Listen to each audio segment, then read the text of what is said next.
You know, before this, I'd spent 20 years in academic neurosurgery. I thought I had a pretty good idea how the brain works and how it generates consciousness.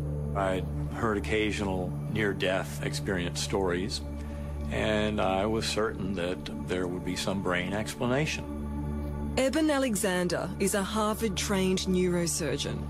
He put his faith in logic, in rational thought. Then, in 2008, he spent 7 days in a coma. Now, he's a believer. As a neurosurgeon, has this experience changed your thinking about life?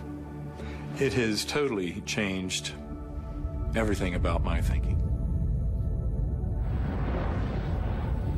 Most people have some idea of what happens when we die. If you do indeed believe in heaven, it usually involves white clouds, bright lights, mountain tops. Well, Dr. Alexander is a man of science and of medicine. Well, he says he's been to the other side, and now he's back to tell us what it was really like.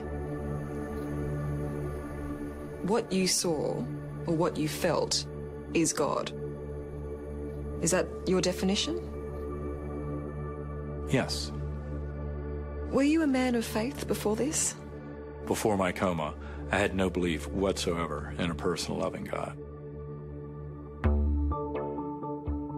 Adopted as a baby, Eben grew up in a conventionally Christian family.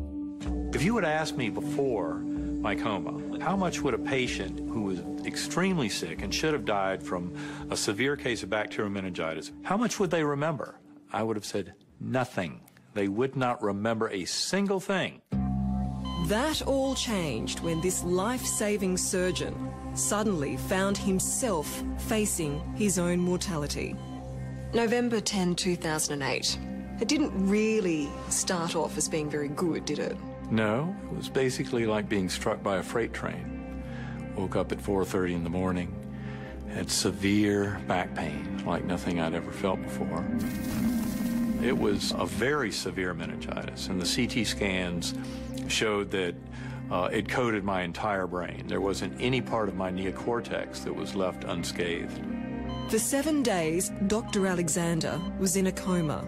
He was all but lifeless, completely unconscious. Yet he experienced a consciousness that defied all his years of medical training.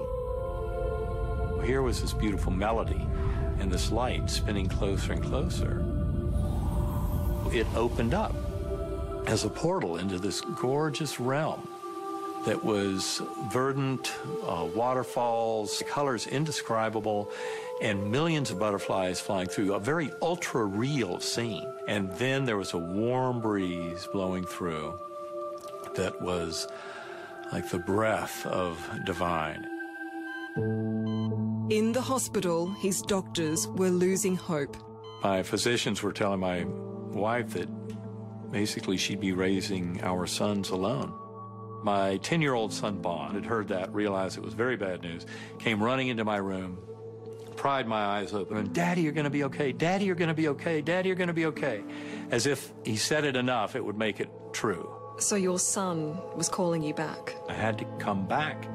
I had to claw my way up out of that very deep hole and somehow do whatever was necessary. He was pleading with me.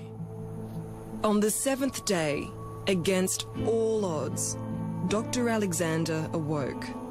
By medical standards, he made a miraculously quick recovery. But nagging the doctor was how to explain what he'd felt and seen. Was it just a fantasy before death? Was it your brain basically telling you you're about to die, and it's a nice way of shutting down all the systems and making it a pleasant way to exit? Well, it's very important to remember that I had a severe bacterial meningitis that had greatly damaged and destroyed my neocortex, the part of our brain that makes us human, the part that allows for any kind of conscious experience. So that with that amount of destruction, there was no way to have a dream, a hallucination, a fantasy, a confabulation. Those things could not occur because that part of my brain was gone. It was one vivid image seen by Dr. Alexander that finally convinced him that what he'd experienced was real. There was a beautiful girl beside me on the butterfly wing. I can remember her face so perfectly, these sparkling blue eyes and light brown hair and this loving smile, and she never said a word, but her thoughts went right into me. You are loved, you are cherished dearly forever. There's nothing to fear. I knew her face so well, but I'd never met her in my life. This is the woman Eben saw. Her name is Betsy. After Eben was adopted, his biological parents went on to have more children, including Betsy. She died in 1998. They never met, and it was only after his coma that the family sent him this photo. And it was the very same girl who had been on the butterfly wing. And her face in the picture was almost mocking me, like, do you finally get it? I saw things I couldn't understand, couldn't explain, and I figured someday there would be a brain-based scientific explanation. Now I know there's a much easier, simpler, more straightforward explanation. That is that our soul is eternal, that our spirit lives forever.